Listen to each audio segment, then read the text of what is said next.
Love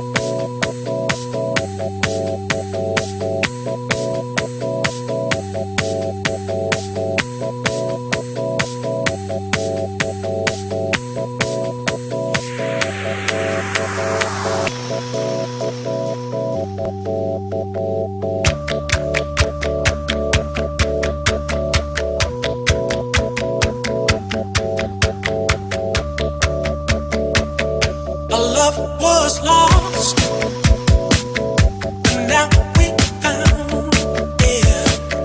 Our love was lost, and hope was gone.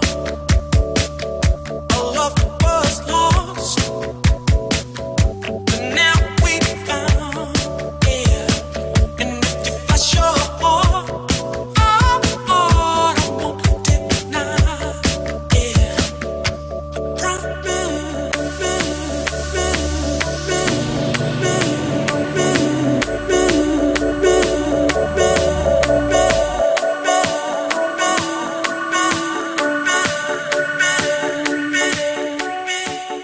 Mon état d'esprit, je suis un peu stressée à vous dire pour essayer le flyboard, mais je pense que ça va être c'est un concept assez sympa et assez fun qui pourrait être accessible à plusieurs personnes telles que des filles. Donc on va essayer et je vous dirai mes impressions après.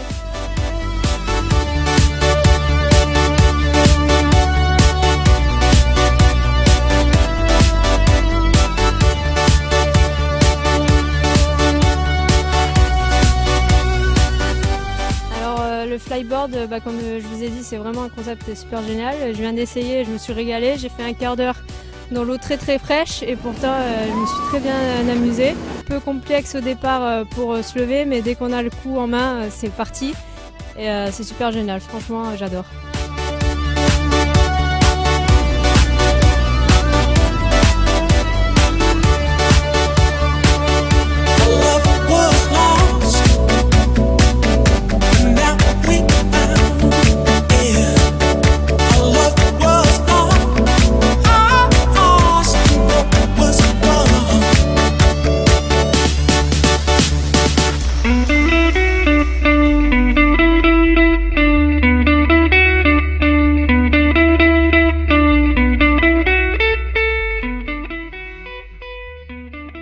Alors le fonctionnement est très simple en fait, c'est un tuyau qui vient se connecter à n'importe quelle turbine d'un jet ski ou d'un engin comme vous avez vu sur la première vidéo. Ça peut s'adapter sur n'importe quel jet, il suffit d'une puissance de à peu près 100 chevaux pour déjà décoller à 2 mètres de haut quoi, en fait. Après il est recommandé d'avoir à peu près 150 chevaux. Avec 150 chevaux là vous pouvez atteindre la hauteur maximale du tuyau, c'est-à-dire à peu près 5-6 mètres. Le principe est simple, c'est un tuyau donc on connecte, il y a un système de rotation qui permet en fait de maintenir le tuyau en pendulaire. Il y a un système de rotation ici au niveau du tuyau qui permet que le tuyau ne s'en mêle pas et aussi de pouvoir faire des virages assez facilement. Ensuite vous avez donc là vous pouvez voir les buses principales qui permettent de donner la poussée pour décoller. Et ici vous avez les buses en fait de stabilisation qui viennent se fixer aux mains. Alors en fait, on a 3 versions au niveau du flyboard. On a la première version qui va être en fait dédiée à tout ce qui est location, initiation et pour les personnes qui sont vraiment en apprentissage, où la personne en fait est sur le jet, s'occupe de démarrer et de gérer l'accélérateur. Donc ça c'est vraiment la version la plus simple pour apprendre. Au moins l'utilisateur de la flyboard n'a pas besoin de gérer la puissance délivrée, il ne gère uniquement la hauteur qu'avec l'inclinaison des pieds.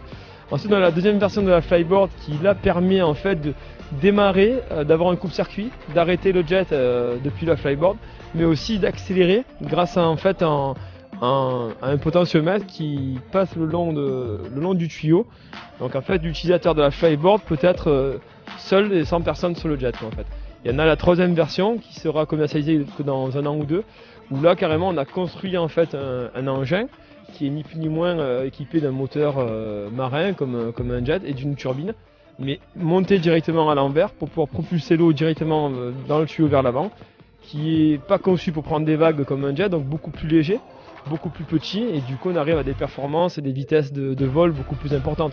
Avec un jet en 250 chevaux, vous allez atteindre à peu près 25 km/h, là on arrive avec l'autre engin à atteindre à peu près 40 km/h.